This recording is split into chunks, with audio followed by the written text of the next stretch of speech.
Então, meus amores, agora eu vou falar um pouco sobre a diminuição do crescimento vegetativo. E o que seria isso? O crescimento de pessoas nascidas. Lembra que eu falei que a partir da década de 80 as pessoas começam a ter menos filhos? Então, eu não sei, eu falei isso. Se eu não falei, eu estou falando agora. Mas enfim, a partir da década de 80, o país começa a apresentar a menor taxa de natalidade do mundo. Gente, é muita coisa. Tipo, a gente tinha apenas 1% de pessoas nascidas. O que significa isso? Que as pessoas... E por quê, né? Como isso aconteceu? Então, os principais fatores foram a disseminação de métodos contraceptivos. E o que seria isso, professor?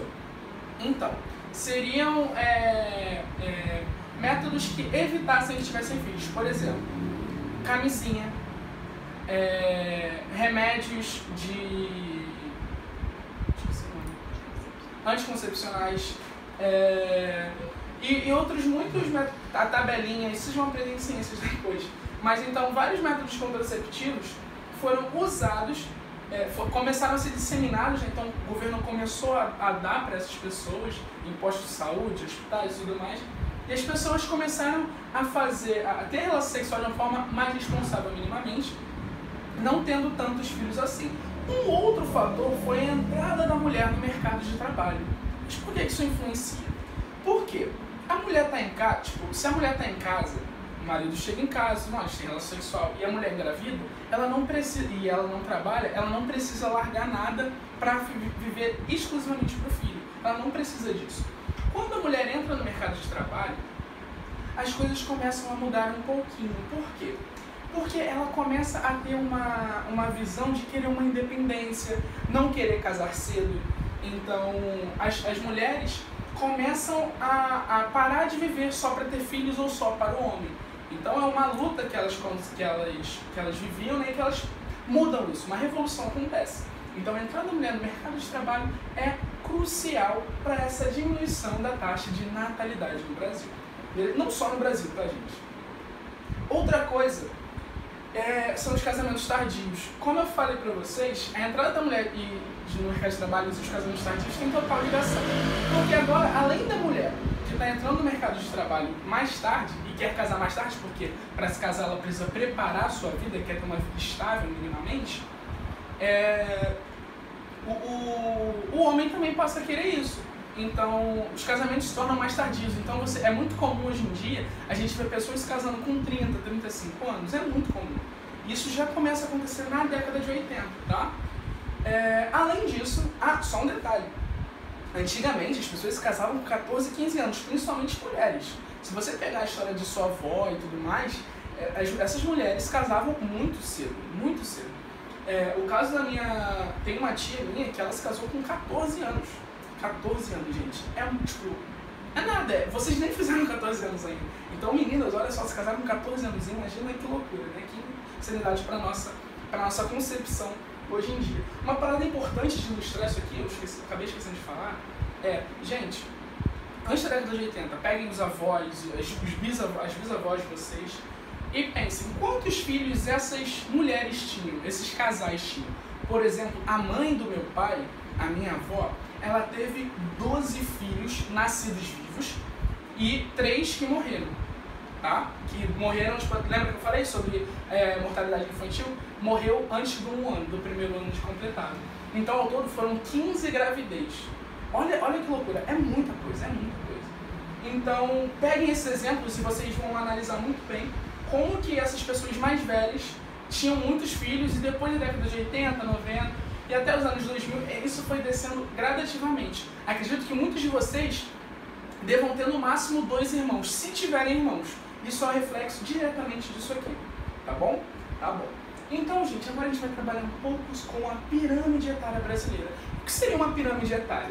Então, a pirâmide, como vocês podem ver, aqui está um triângulo, né, tem uma pirâmide, mas como vocês podem ver, ela vai indicar pra gente quantas crianças, quantos adultos, quantos idosos tem na população e como que isso vai ser analisado e vai se sustentar com a economia, com os gastos públicos e com tudo.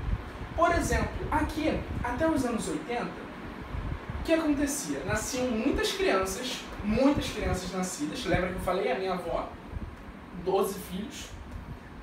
Não tinham tantos adultos, porque, né, para criança chegar na fase adulta são no mínimo 18 anos, então os adultos tinham ali uma faixa, fora que a taxa de mortalidade era muito alta. Lembra que eu falei que até os anos 60 chegava-se a 48 anos a taxa de mortalidade, tá bom? Não significa que todas as pessoas do Brasil morriam com 48 anos, tá, gente? É muito importante frisar isso. Então, pouquíssimas pessoas chegavam à fase dos 60 anos, acima dos 60 anos. Por isso que a pirâmide é larga na base e vai afunilando conforme vai crescendo. Em cima são os idosos, no meio são os adultos e embaixo são as crianças. Beleza? Então, meus amores, aí a partir dos anos 2000, assim, 90, essa pirâmide começa a mudar. Por quê? As crianças... Lembra que eu falei que a taxa de fecundidade cai? Taxa de fecundidade caindo, ou seja, menos crianças nascidas. Então a gente tem um número menor de crianças, beleza? Os adultos, as crianças que nasceram na década de 80 crescem, tá? E viram adultos, então a base que aqui antes estava larga veio para cá, tá bom? Então começam a vir muitos adultos, por isso que a base aqui, ó, tá meio gordinha, dá pra ver? Tá meio esquisitinha. É justamente por isso, para vocês entenderem essa questão, tá? São adultos e aqui os idosos a gente ainda não chegou, porque até 2010 a população que antigamente era adulta não chegou na fase mais idosa, mais velha ainda, tá bom? E a previsão para os próximos anos, tá, é que a base seja essa aqui. Que a taxa de fecundidade continua baixa, os adultos estão envelhecendo, logo viram idosos. Então, o que antes aqui era largo, vem para cá. Então, os idosos passam a ser a maior população do Brasil. Entenderam? E essa pirâmide aqui, ela já acontece na Europa. Muitos países da Europa passaram por essa questão. E por isso, um dos fatores principais que importam imigrantes. Então, muitos imigrantes chegam naqueles países para quê? Para que eles consigam trabalhar para sustentar os idosos mais velhos. Porque quando você é idoso, você precisa da sua aposentadoria. Por isso também, que alguns meses atrás estava sendo discutida a reforma da Previdência. Tá bom? A reforma da Previdência tem tudo a ver com a aposentadoria. Tudo bem? Agora, gente, eu vou falar uma coisa muito rápida, que não está aqui no quadro, que é sobre fluxos migratórios, tá? Então, a gente vai ter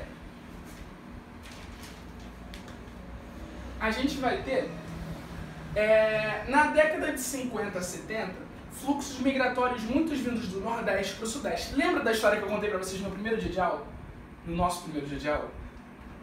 Que eu falei que a minha avó veio do Nordeste, veio para o Sudeste. Ela foi uma dessas retirantes ou migrantes que saiu do Nordeste para tentar a vida aqui no Sudeste, tá bom? E não só minha avó, mas acredito que avós, tios, tias de vocês, muitos deles passaram por esse processo aqui, não é mesmo? Acho que até alguns de vocês comentaram comigo no dia da aula. Depois disso, a partir da década de 70 e 90, a migração para o Sudeste começa a cair. E sabe por quê? Porque a gente tem a expansão da fronteira agrícola para o Centro-Oeste e para o Norte. Como assim expansão da fronteira agrícola, professor? Então, você já viu aquela propaganda agro é tech, agro é pop, agro é tudo? Então, essa propaganda tem tudo a ver com fronteira agrícola. O Brasil é o maior produtor de soja do mundo, tá bom? E aí, para plantar soja, você precisa de pessoas e máquinas.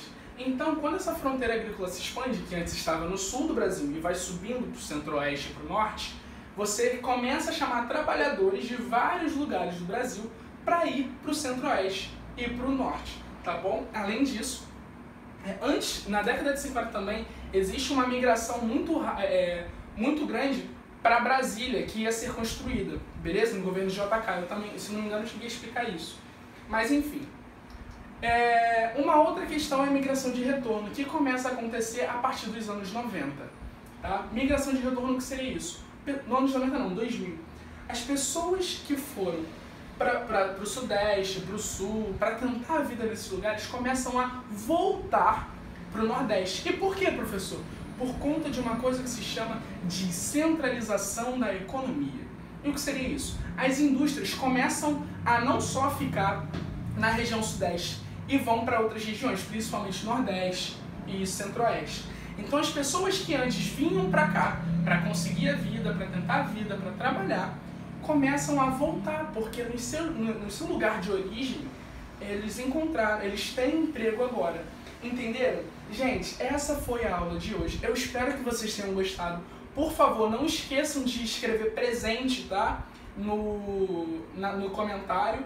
E qualquer dúvida, falem comigo, podem perguntar e falar, tá bom? Eu amo vocês, estou com muita saudade. Um beijo no coração e até mais.